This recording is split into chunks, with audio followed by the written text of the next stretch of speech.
മക്കളെ, ഇന്ന് നമുക്ക് 7ാം ക്ലാസ്സിൻ്റെ ഫസ്റ്റ് ചാപ്റ്റർ നോക്കാം. ഹിന്ദിയിലെ ഫസ്റ്റ് ചാപ്റ്ററാണ് നമ്മൾ നോക്കുന്നത്. ഗുദ് സേ പ്യാർ എന്നാണ് കവിതയുടെ പേര്. ശോഭനാഥ് യാദവാണ് ഈ കവിത എഴുതിയിരിക്കുന്നത്. എന്താണ് കവിതയുടെ പേര്? ഗുദ് സേ പ്യാർ. എഴുതിയത് ശോഭനാഥ് യാദവ്. നമുക്ക് കവിത വായിച്ചു തുടങ്ങാം. सूरज अपनी आग से इतना प्यार करे कि वह दे सके आग दुनिया को भी. സൂരജ് എന്നാൽ സൂര്യൻ. അപ്പനി സ്വന്തം. എന്താണ് അപ്പനി? അപ്പനി പറഞ്ഞാൽ സ്വന്തം, സ്വന്തമായിട്ടുള്ള, നമുക്ക് സ്വന്തമായിട്ടുള്ള എന്നുള്ള അർത്ഥം കേട്ടോ. അപ്പനി സ്വന്തം, സൂര്യന്റെ സ്വന്തം ആണ് എന്ത്? ആഗ്, അഗ്നി. അഗ്നി, പ്രകാശം എന്നൊക്കെ പറയാ. ആഗിന് എന്താ പറയുന്നത്? അഗ്നി എന്ന് പറയാ, പ്രകാശം എന്ന് പറയാ. അപ്പൊ ഇവിടെ നമുക്ക് അഗ്നി, അതായത് തീ അല്ലെങ്കിൽ പ്രകാശം, അതാണ് ഇതിന്റെ അർത്ഥമായിട്ട് വരുന്നത്. ഇത്തനാ പ്യാർ കരേക്ക്, ഇത്തനാ പ്യാർ പറഞ്ഞ ഇത്രമാത്രം സ്നേഹിക്കുന്നു. കി എന്തെന്നാൽ, അതായത് എത്രമാത്രം എന്നാൽ, എത്രമാത്രമാണ് സ്നേഹിക്കുന്നത്? ഇത്തനാ പ്യാർ, പ്യാർ പറഞ്ഞാൽ സ്നേഹം. ഇത്തനാ പ്യാർ കരേക്ക്. ആ രണ്ടു വരിയുടെ അർത്ഥം നോക്കാം. സൂര്യൻ തൻ്റെ അഗ്നിയെ ഇത്രമാത്രം സ്നേഹിക്കുന്നു. എത്രയെന്നാൽ വഹ് ദേ സഖേ ആഗ് ദുനിയാ കോബി. വഹ് അവൻ, അതായത് സൂര്യൻ. അവൻ അത് എന്നൊക്കെ പറയാം. സൂര്യനെയാണ് ഇവിടെ പറയുന്നത് കേട്ടോ. വഹ് സൂര്യൻ, ദേ സഖേ നൽകുന്നു, ആഗ് അഗ്നി. സൂര്യന് ദേന പറഞ്ഞാൽ നൽകുക, സഖ്ന പറഞ്ഞാൽ കഴിയുക, അതായത് നൽകാൻ കഴിയുന്നു. എന്ത് നൽകാൻ കഴിയുന്നു? ആഗ് അഗ്നി, ദുനിയാ കോബി ലോകത്തിനും കൂടി. 4 വരിയുടെ അർത്ഥം നമുക്ക് ഒന്നിച്ചതിന്റെ അർത്ഥം എന്താണെന്ന് നോക്കാം. ലോകത്തിനും, ലോകത്തുള്ള എല്ലാവർക്കും, ലോകത്തിന് തീ നൽകാൻ. തീ, അഗ്നി, പ്രകാശം, ഇതൊക്കെ അതിൻ്റെ അർത്ഥമാണ് കേട്ടോ. പ്രകാശമാവട്ടെ, അഗ്നി ആവട്ടെ, അത് ചൂട് അല്ലേ, സൂര്യൻ്റെ ചൂട്, അതുപോലെ തന്നെ സൂര്യൻ്റെ വെളിച്ചം, അതൊക്കെ നൽകാൻ വേണ്ടിയിട്ട് അത്രയും സൂര്യൻ ആ അഗ്നിയെ സ്നേഹിക്കുന്നു.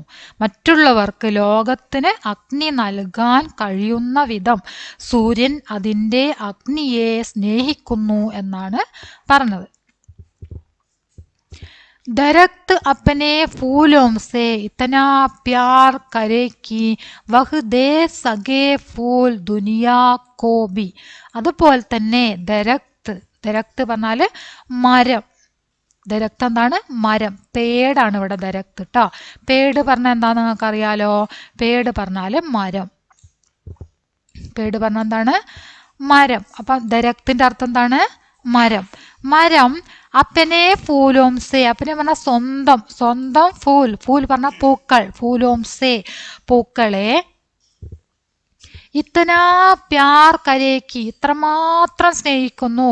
വഹ് ദേ സഗേ ഫൂൽ ദുനിയാ കോബി അതിന്, അതിൻ്റെ പൂക്കളെ ലോകത്തിന് നൽകാൻ കഴിയുന്നു. അതായത് അതിൻ്റെ പൂക്കളെ ലോകത്തിന് നൽകാൻ കഴിയുന്ന വിധം, അത് അത്രമാത്രം അതിൻ്റെ പൂക്കളെ സ്നേഹിക്കുന്നു എന്നാണ് പറഞ്ഞത്. ഒരു മരം അതിൻ്റെ പൂക്കളെ വളരെയധികം സ്നേഹിക്കുകയും അത് സ്നേഹിക്കുന്ന അതിൻ്റെ പൂക്കളെ മറ്റുള്ളവർക്ക് വേണ്ടി അത് നൽകുകയും ചെയ്യുന്നു.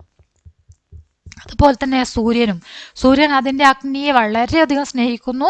അത് മറ്റുള്ളവർക്ക് അതിൻ്റെ പ്രകാശം, അതിൻ്റെ ചൂട്, ആ സൂര്യൻ്റെ ചൂട് ഒക്കെ എന്ത് ചെയ്യുന്നുണ്ട്? മറ്റുള്ളവർക്കും നൽകുകയും കൂടെ ചെയ്യുന്നു. അത്രമാത്രം സൂര്യൻ അഗ്നിയെയും മരം പൂക്കളെയും സ്നേഹിക്കുന്നു എന്നാണ് ഈ വരികളിലൂടെ പറഞ്ഞത്. ബാദൽ അപ്പനെ ജൽസേ, ബാദൽ, ബാദൽ പറഞ്ഞ മേഘം. അപ്പനെ ജൽസേ സ്വന്തം ജലത്തെ, മേഘം, മേഘം മഴയായി പെയ്യൂലേ, ആ മഴയായി പെയ്യുന്ന വെള്ളം, ആ വെള്ളം മേഘം പറയുന്നുണ്ടോ അതിൻ്റെ വെള്ളമാണ്, ഞാൻ ആർക്കും തരൂല എന്ന് പറഞ്ഞ് വെക്കുവോ? സൂര്യൻ പറയോ അങ്ങനെ? അല്ലെങ്കിൽ മരങ്ങൾ പറയോ? ഇല്ല അല്ലേ. എല്ലാം എന്ത് ചെയ്യുന്നുണ്ട്? എല്ലാവർക്കും നൽകുന്നു. എല്ലാവർക്കും, പൂക്കളാവട്ടെ, വെളിച്ചമാവട്ടെ, ചൂടാവട്ടെ, വെള്ളമാവട്ടെ, എല്ലാവർക്കും വേണ്ടിയിട്ട് നൽകുന്നു. ബാദൽ അപ്പനെ ജൽസേ മേഘം തൻ്റെ ജലത്തെ ഇത്തനാ പ്യാർ കരേക്ക് ഇത്രമാത്രം സ്നേഹിക്കുന്നു വഹുദേ സഗേ ജൽ ദുനിയാ കോബി അതിലെ ജലം മേഘത്തിൻ്റെ ആ ജലം ദുനിയാ കോബി ലോകത്തിന് നൽകാൻ കഴിയുന്ന വിധം അത് ആ വെള്ളത്തെ സ്നേഹിക്കുന്നു എന്നാണ് പറഞ്ഞത്. ലോകത്തിനും വെള്ളം നൽകാൻ കഴിയുന്ന തരത്തിൽ മേഘം അതിൻ്റെ വെള്ളത്തിനെ വളരെയധികം സ്നേഹിക്കുന്നു. മേ ഗുദ്സേ ഇത്തനാ പ്യാർ കരൂങ്കി അതുപോലെ തന്നെ ഞാൻ ഗുദ്സേ സ്വയം ഞാൻ എന്ത് ചെയ്യുന്നു? ഞാൻ സ്വയം ഇത്തനാ പ്യാർ കരൂങ്കി ഇത്രമാത്രം സ്നേഹിക്കും. അതായത് ഞാൻ എന്നെ തന്നെ നന്നായിട്ട് സ്നേഹിക്കും. ദേ സഗൂം പ്യാർ ദുനിയാ കോബി എന്നിട്ട് എന്ത് ചെയ്യും? ആ ലോകത്തിന് മുഴുവൻ ഞാൻ എന്ത് ചെയ്യും? ഈ എൻ്റെ സ്നേഹം ഞാൻ എല്ലാവർക്കും നൽകും. ഞാൻ എന്നെ തന്നെ വളരെയധികം സ്നേഹിക്കും. എന്നിട്ട് എൻ്റെ സ്നേഹം മറ്റുള്ളവർക്ക് എല്ലാവർക്കും ലോകത്തിന് എൻ്റെ സ്നേഹം നൽകാൻ കഴിയുന്ന വിധം ഞാൻ എന്നെ സ്നേഹിക്കുമെന്നാണ് ഈ കവിതയിലൂടെ പറഞ്ഞിരിക്കുന്നത്. അതായത് സ്വയം സ്നേഹിക്കുക, നമ്മൾ നമ്മെ തന്നെ സ്നേഹിക്കുക, എന്നിട്ട് നമ്മൾ എന്ത് ചെയ്യുക? ആ സ്നേഹം മറ്റുള്ളവർക്കും കൂടെ നൽകുക എന്നാണ് ഈ കവിതയിലൂടെ കവി പറഞ്ഞിരിക്കുന്നത്. ഓക്കെ, അപ്പോൾ വളരെ മനോഹരമായ ഒരു ചെറിയ കവിതയാണ്. നമ്മുടെ കവിതയുടെ പേരെന്താണ്? ഗുദ്സേ പ്യാർ എന്നാണ് കവിതയുടെ പേര്. ഗുദ്സേ പ്യാർ എന്ന് പറഞ്ഞാൽ സ്വയം സ്നേഹിക്കുക എന്നാണ് അതിൻ്റെ അർത്ഥം. ഗുദ്സേ പ്യാർ പറഞ്ഞാൽ സ്വയം സ്നേഹിക്കുക. ഓക്കെ, ഈ ക്ലാസ് നമ്മൾ കഴിഞ്ഞ വർഷം ബുക്ക് മാറിയത് കഴിഞ്ഞതിൻ്റെ മുമ്പത്തെ വർഷമായിരുന്നു. ആ വർഷവും നമ്മളിത് എടുത്തിട്ടുണ്ട്.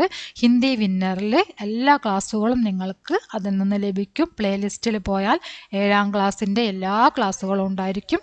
അതുപോലെ തന്നെ 8, 9, 10, 5, 6, 7 എല്ലാ ക്ലാസ്സുകളും നിങ്ങൾക്കിതിൽ ലഭിക്കുന്നതാണ്. നിങ്ങൾക്ക് ആവശ്യമുള്ള ക്ലാസ്സുകൾ എടുത്തിട്ട് കണ്ടു പഠിക്കുക. നിങ്ങളുടെ അഭിപ്രായങ്ങൾ തീർച്ചയായിട്ടും അറിയിക്കുക. ലൈക്ക് ചെയ്യുക, ഷെയർ ചെയ്യുക. ഓക്കെ.